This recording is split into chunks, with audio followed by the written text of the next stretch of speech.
Okay, guys, welcome back to episode 2 of Intro to Amtgard 101. Like I said, my name is Ben. I also go in this game by Killamil, and that is with a Q, not a K. So, in this video, we're just going to go over safety and quick tips, and we're just going to go over a quick safety thing real quick for people. Um, Safety is a number one concern, number one priority. I'm actually probably going to sit down with you guys for this one real quick. So, I apologize for the mess. I'm in a hotel room. So, safety, like in any sport or any outdoor activity, safety is our number one priority. We want people to have fun, but we also want people to do it safely. So, like I said in the last video, how I'm wearing gloves for when I do any kind of fighting, any kind of uh, throwing, any kind of catching, anything like that. I wear gloves, primarily baseball gloves, because you're out there, you're moving, you're going to be doing a lot of movement, you're going to heat up, and you're going to start sweating, you're going to start perspiring. So what happens when your hands get sweaty is you can't hold on to your weapon well, you can't grab stuff very well, you start slipping, everything gets a little slick. So how some people will, I know you can't see it because all my weapons are all black, but the handle of my sword is covered in cloth athletic tape, and that helps improve grip. But I also wear baseball gloves. I've been wearing baseball gloves for a few years now, and the reason why I wear them is not for protection. It's not for enhancing my combat anymore. What it's mainly for is for that mobility and for that flexibility. So where if I need to quickly drop my sword from here, from up to down, I can do it. And if I was using any other glove, like a hockey or a lacrosse glove, I would have to literally grab it, twist it, and put it back into my hand, unless I've broken it in very well to where I can open it and close it and move all the fingers individually. And at that point, I'd have to grab the pommel and swing it down. However, these are very easy. They're very flexible. They come in different prices, also different shapes and different sizes and colors. So if you find a pair that you don't like because the color is not what you want, you can probably find a pair of a color that you like. A bunch of different companies use them, or a bunch of different companies make them. It's like Rawlings, Franklin, and then there's a couple other ones. I think that one with the Eastward or something. Eastman, I think, is what it is. They make it also, and it mainly helps me with grip. It doesn't protect me. I've been smacked across the hand a few times, and I've actually gotten my fingers jammed because I wore baseball gloves. I wear them because even on a hot day or even during a day where I'm doing a lot of combat and I'm sweating, I'm not going to lose my grip as soon as I would if I was just barehanded. I can sit here and I can dance around. I like how I can point this into the light and I can actually see that blue foam on the tip of my sword. Anyways, another thing to use is for your legs, for your knees, is you can use catcher's pads, or as some people will call them, mechs. You can wear those kind of leggings, and what they'll do is they give you a rigid surface to where if you ever get hit in the leg, or you need a little more protection on your legs because you don't know what's on the ground, you don't know how hard some people are going to swing. You can put a little extra protection right there. So that way, if you ever need to go down, you're not putting your knee down on a rock or on something you don't need to be putting your knee on. They're a little pricier. Last I looked, they're roughly $40, $50. but they're a great they're a great saver on your body, especially on your knees and your shins and your ankles because it will cover the front portion of your ankle. Um, if you ever end up if you ever end up injuring yourself, you ever tweak your wrist, tweak your elbow, your shoulder, your knee, or your ankle, it's not a bad thing to get a brace or get some sort of padding to help with your knee, to help with your joints and stabilize them. At the same time, as it's a safety thing. If you ever need to take a time out because a joint's hurting, your wrist hurts, your elbow hurts, your knee hurts, your hip hurts, you can take a stamp, take a time, step back, stretch out, give your body a break. Nobody's going to force you to come out and fight because while you're hurt. If you're hurting and you need to take a minute, take a minute.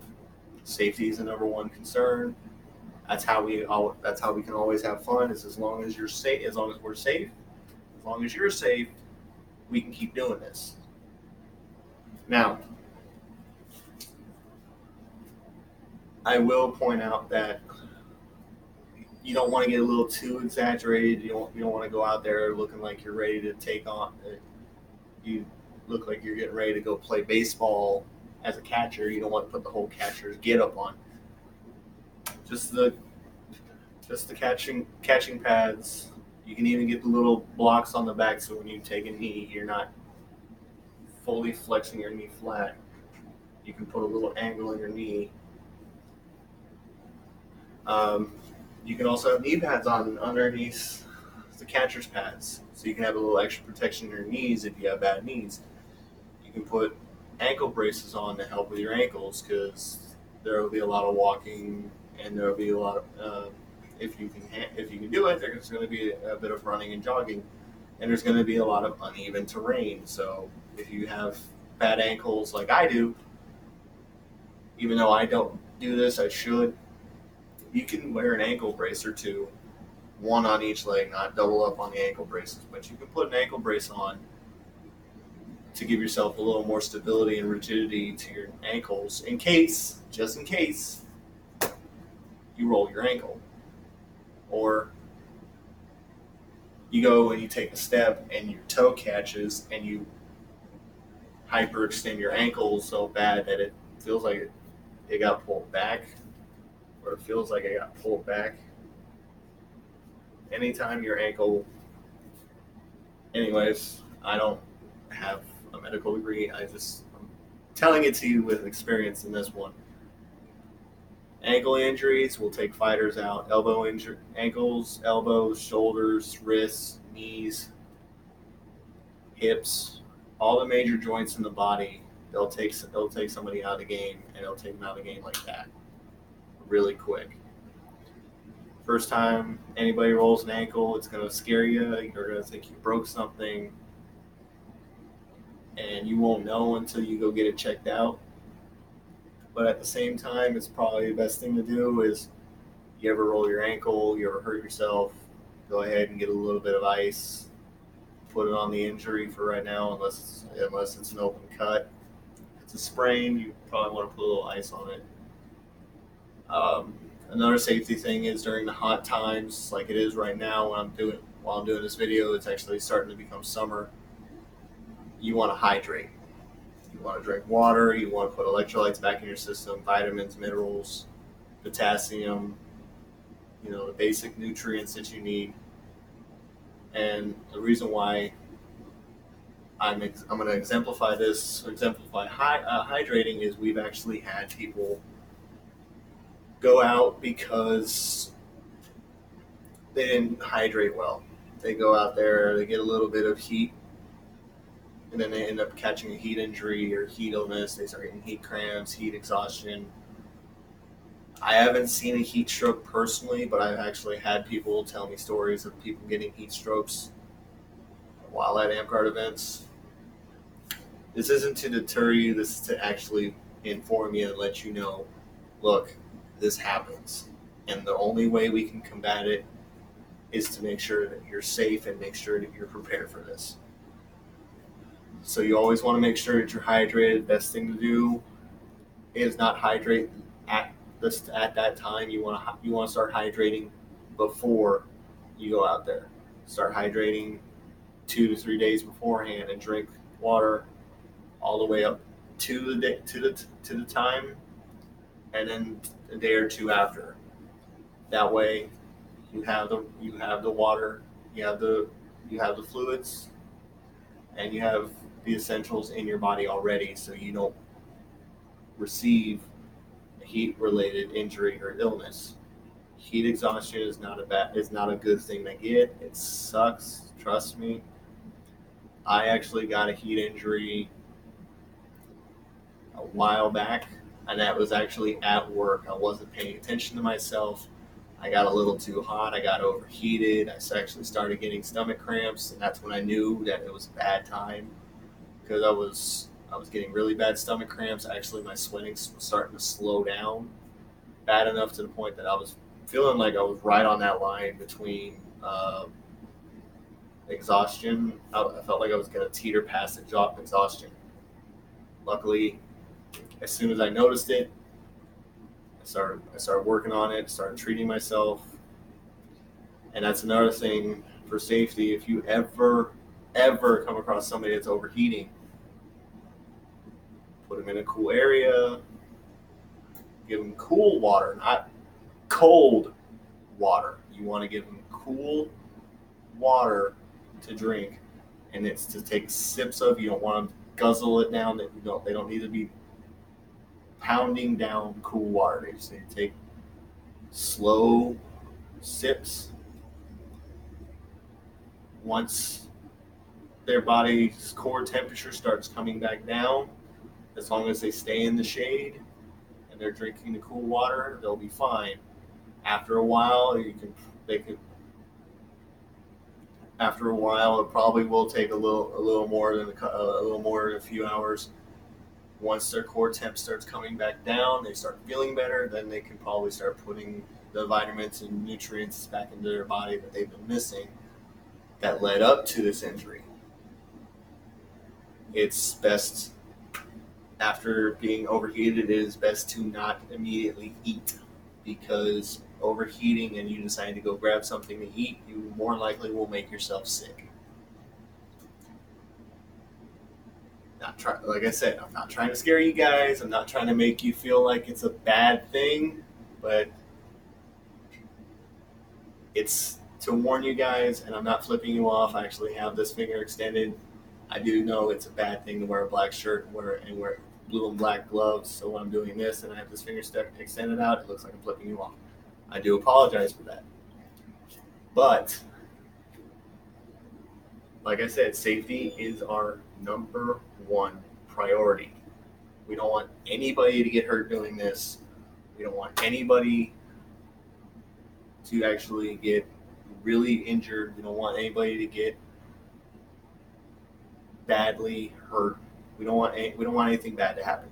We want you to come out. We want you to have fun, and we want to see you guys. That's the main thing about this, is we want to have you guys come out, hang out, have some fun, play around, and interact, socialize. People have now, going into safety and safety equipment,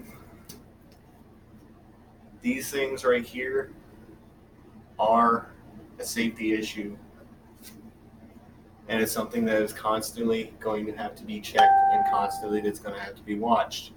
And what that is these things, even though it looks fine and dandy when you pull it out of the bag or you pull it off the table, and I just hit myself in the face. This right here is just foam. Now the foam has to be able to compress, not fully compress.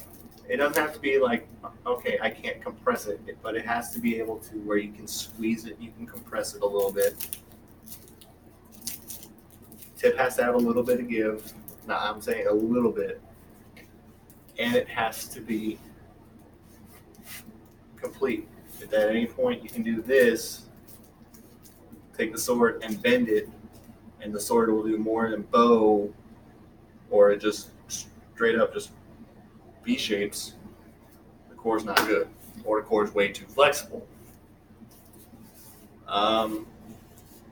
It's probably also best every now and then, after a few matches, to go ahead and check the foam on the weapon. Just do tiny, quick grips down the blade, up and down the blade. And if you feel a weak spot, let somebody know. Say, hey, this feels really weak. What do you think? And they'll come and they'll check it. If you absolutely need to, you take the cover off. You check right where you think that weak spot is. Check it. If it's blown out, you'll be able to push on that foam, and you can feel the core. And you don't want to do that because that could lead to welts, bruising. If you hit somebody hard enough, you can actually do a lot of damage. We had in a story time, we actually had one guy. He didn't check his sword. Had his sword checked at the beginning of the day. Okay, it was good. Blew out after the first game. Big old patch, probably between my pinkies, probably about that big. So that's about a good hand size for me. Well, he's going through a day, and he's not realizing that side's blown out and it's getting weaker and weaker with every strike. So every person in a succession after him was actually getting hurt a little more. And he finally geared up again for the next game. He took one swing, and stepped, turned, and slid sideways, and put that not so meaty, blown out foam right in somebody's ribs. And because there was no padding, pretty much there was no padding right there anymore, he got straight core right to these ribs, and actually cracked I believe it was a crack and or fracture of the rib. It made it very difficult for the person to breathe. He ended up leaving and going to get X-rays, finding out that he now has a cracked rib, and he could not compete anymore until the fractured rib healed. It sucks, but it happens.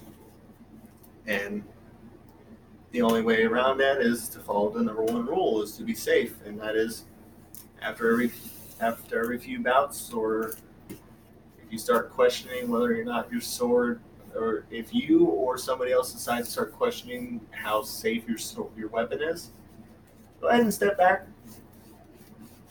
give it a quick rundown. If you feel a weak spot, or if you can actually push in with two, three, or your whole hand, you push into that spot and go, wow, I can put a very good compression in there. I can actually feel the core. This sword's not good anymore. It happens. That's why these are made of foam. They're not made of metal. They're going to be a little easier to replace. This is going to be easier to replace than you or me. If I've yet to actually find a mortality from one of these, but I'm sure there's one out there. There probably is. I don't know anything about it, but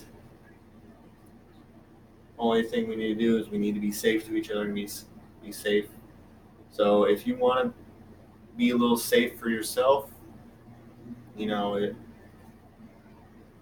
You want to give yourself a little bit of extra protection, you can go out and get some gloves, get some knee pads or shin guards, or if you absolutely need to, you can get the knee pads and calf sleeves. That way, you give yourself a little extra skin on your calf, on your legs. If you need to, you can get arm sleeves, those little sports sleeves with a little bit of padding on the elbow. You can get those to help protect your arms a little bit. Uh, if you wear glasses, that's something I forgot to mention. If you wear glasses and you don't want to break your glasses fighting, you can talk to an eye doctor, or you can go get a pair of sports goggles to wear while you're competing, while you're fighting. That way, if you were to ever accidentally get hit in the face, especially in the eye region, you don't have to worry about your glasses breaking. You just have to worry about the goggles getting a little beamed into your face for a quick second and popping out. Um, Anyways, that's about all I can really think of for safety equipment. If you guys can think of anything else, or you want to let me know what I did wrong, you can go ahead and leave a comment down below, or if you like what I've done, go ahead and hit that like button, subscribe for more videos, and if anything, I will see you guys later. Bye, guys.